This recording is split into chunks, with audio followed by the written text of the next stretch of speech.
Hi, welcome to the YouTube channel. I'm back again, and we're having a bit of a fun week this week, actually. That's not fair.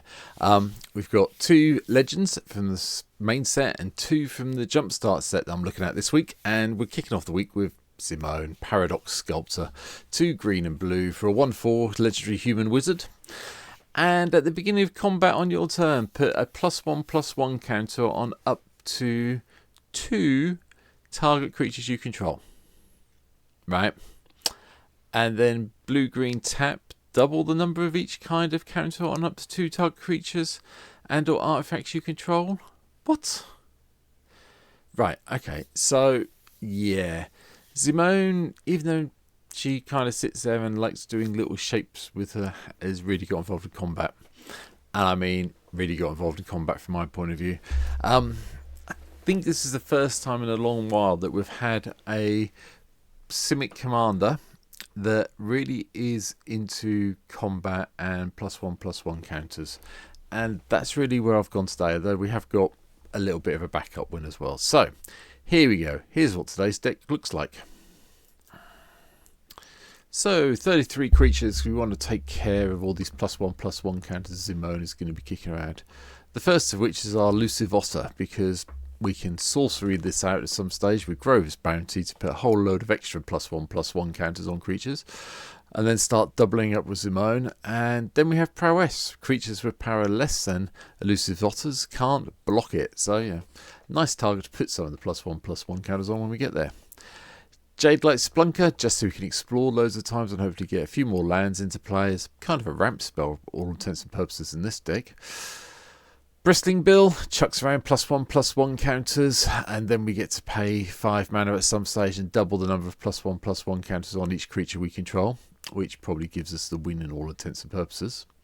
Gala's Greeters gets bigger itself and then chucks around life and treasure tokens. And then one of the other versions of Zimone, they are all in here. I figured if we're going to play the Paradox Sculptor, we might as well play all of them, because it would be a bit of a paradox if there's 4 of her on the battlefield. Anyway, the Quandrix Prodigy is also here, just to do the land ramp bit and then draw cards if we need to later on in the game. Jade Light Ranger double explores, so gets bigger or gives us more land. Cami of Whispering Hopes lets us put an additional +1/+1 counter on each permanent, and then add X mana of any one colour where X is Cami's of Whispering Hopes power. Yeah, this is, you go hopefully this, and then, well, Zimone, well, this turn 3, Zimone turn 4, put 2 +1/+1 counters on there, give yourself 3 mana to play around with if you need to after combat. Speaking of things that work well, Kodama of the West Tree comes into play. Modified creatures have trample, which gives us a nice little bang through. And then modified creatures, when they deal combat damage to play, we get to go and get some basic lands out of our library into play. We have a few, so it will help out. Malanthrope comes in from the 40k land, and whenever it enters the battlefield, exile target player's graveyard, put a +1/+1 counter on Malanthrope for each creature card exiled this way. So a late game Tyrannid that will probably upset your opponent quite significantly if they're playing around with their graveyard. Likewise, we've got the Tyrannid Prime in as well. This evolves whenever a creature with greater power enters under your control, put a +1/+1 counter on this, and it gives everything else evolve as well, which is highly beneficial in this deck, I feel. Varel, Hull of Clad is the last one I can remember that really cared about counters in Simic. This one, same kind of ability as Zimone's second one. Blue and a green and tap. For each counter on target artifact, creature or land, put another of those counters on that permanent. So not quite as explosive, but it does start doubling things up if we need it to, you know, or giving an extra +1 here and there. The all-questioning version of Zimone is here, just because I want to include it. It's not great. I'm not building around prime numbers in this deck. If we get Primo out, we get Primo out. Otherwise, it's the way it goes. But I figured it was just too much fun having something with Paradox Sculptor, not having all her versions here. We've got Brawn in. Once we get it in the graveyard, it gives everything trample, because we will have forests in play. Kazur, the Ruthless Stalker, just builds up the +1/+1 counters when we deal damage to our opponents. Deep Fathom Echo comes in.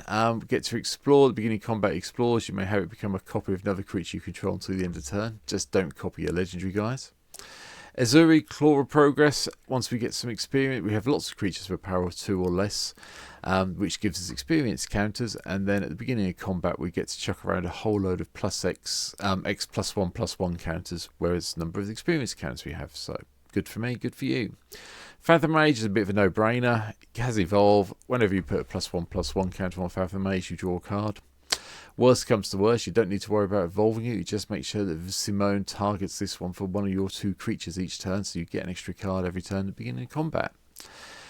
Herald of the Secret Streams. Newsflash, do not play this until you have enough power on the board built up that you can play this and go, let's see if you've got a way of killing it, otherwise I'm alpha striking and winning the game. I really do like Herald of the Secret Streams. I don't want to play it early, but I want to hold it. I want to get hold of it and hold it until I really do need to go, right, I'm going to win now. Here we go. Bang. Just bear it in mind. Rampant Rejuvenate is quite a fun one. Usually I avoid this. I do like this card, don't get me wrong. The 2 +1/+1 counters, it's basically a creature version of Solemn Simulacrum in my hand for the land sides. When it dies, instead of drawing cards, we go and get lands equal to its power. But with Zimone around, you can go have this down with 2 +1/+1s, then it becomes a 3/3, and then if we double it, it becomes 6/6, and yeah, that will be all our basic lands out of our deck if that happens. But I think it's worth trying out. Wonders here, again, get it in the graveyard. We'll have an island in play at some stage. Everything gets flying. The other version is Zimone is here, the Mystery Unraveler. Whenever your land you control enters Manifest Dread. Tell you what, it's a good way of getting Brawn and Wonder into your graveyard, I'll be honest. Otherwise, you may turn a permanent you control face up if it's the second time. Okay. Defiler of Vigor, just make sure that all our green creatures, whenever we cast green permanent spells, we get to put +1/+1 counters on each creature we control. Genesis, just to bang anything back out of the graveyard to our hand when it gets there. Yeah, it's here. Ojek Haslam. Yep, spoken about this enough. Just like it. Green card, fantastic. Ridgescale Tusker comes into play. Chuck around some +1/+1 counters on each other creature we control. And Rolesk Apex Hybrid comes into play. Put 2 +1/+1 counters on target creature we control. And then when it dies, we get to do double proliferation. Nothing wrong with Human Mutant that double proliferates for us from my point of view. Verdurous Gearhog just distributes all the +1/+1s that you'd ever wanted everywhere. Brer Hydra deals combat damage for player. We get to put X +1/+1 counters on target which you control, where X is the number of basic land types amongst lands you control. Now, I'll hold my hands up. It's only going to be blue and green, so you're only going to get forest and map plains, islands, sorry. So you're only ever going to get 2, but just dealing damage and getting to put them around for really no downside. Yeah, okay then. I'm quite happy with that. Conclave Siege Captain makes an appearance. This automatically gives us the +1/+1 counters and takes everything forward from there. Surak and Goreclaw chuck a +1/+1 counter on non-token creatures when they enter and give them haste. It's very nice when you get this happen with Zimone, so you can actually double up the counters at instant speed in the middle of combat and upset people, so bear that in mind. Vigor, yep. If damage will be dealt to a creature you control other than Vigor, prevent that damage. Put +1/+1 counter on the creature for each damage prevented that way. This is the card you want to build up and make big as possible. Yeah, just to keep it in play, basically, more than anything else. Vaughn-Click's Monstrous Raider.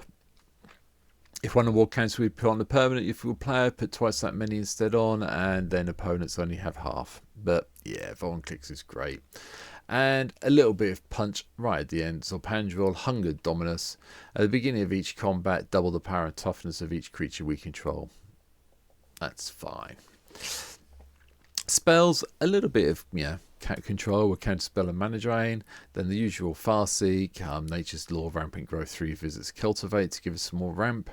Inspiring Refrain, just so we can go, let's exile this and just draw a couple of cards every few turns. Time Spiral to shuffle everything back in and top some lands we needed to if things go pear-shaped. And then Titania's Command to chuck around a whole load of +1/+1 counters and probably get a couple of ball tokens that would then become 4/4s. It makes sense. Artifacts, Sol Ring, Arcane Signet, Emerald Medallion, Sapphire Medallion are our ramp. The Great Henge is also here. just for extra +1/+1 counters. And then a few things that I've missed out. Ozolith, the Shatterspire, and the original Otoliths are all here just to make sure we can hold on to those +1/+1 counters if we need to. Sword of Truth and Justice is here, so we can do the whole deals combat damage for power, put a +1/+1 counter on the creature we control, and then proliferate. But the backup win condition I mentioned kind of in the introduction is the Millennium Calendar. Yeah, whenever you untap one or more permanents during your untap step, put that many counters on the Millennium Calendar. That's fine, no issue with that. But then 4 mana, tap this, double the number of time counters on the Millennium Calendar, and then double them again with Zimone, because double the number of each kind of target of each counter on up to 2 target creatures and artifacts you control. You can do 2 creatures and an artifact, is how I read that. Yeah, might mean the Millennium Calendar will get some wins off at some stage, so we'll see. Anyway, that's just a little backup just in case we can have some fun. Enchantment wise, everything you would expect to have evolving around +1/+1 counters. So Hardened Scales, Innkeeper's Talent, which you want to cut down and get down for 3 mana when you can. Literally pay 2 and 1 and then level it up so you get the wards start happening when you start chucking around your +1/+1 counters. Simic Ascendancy, at the beginning of your upkeep, if you got 20 or more counters on here, you win the game. Again, possible. Beastmaster Ascension, I just like in just to make our creatures beasts because you get the quest counters. Yes, we can't double it up with Zimone, I'm aware of that, but we can with Varel. So, yeah. Well, Varel adds an extra one every so often, so that helps. Branching Evolution, might as well have twice that many +1/+1 counters. Garruk's Uprising, to make sure everything has trample and can benefit from all the extra power boost they're getting from Zimone and get that damage in. Hadana's Climb, once we can flip it and give something flying and +X/+X, we are probably winning the game. Retreat to Kadzu, life or +1/+1 counters wherever we need. Sylvan Scavenging, yeah. I'm not going to talk about it. There's a video up here on the YouTube channel I put up on Saturday.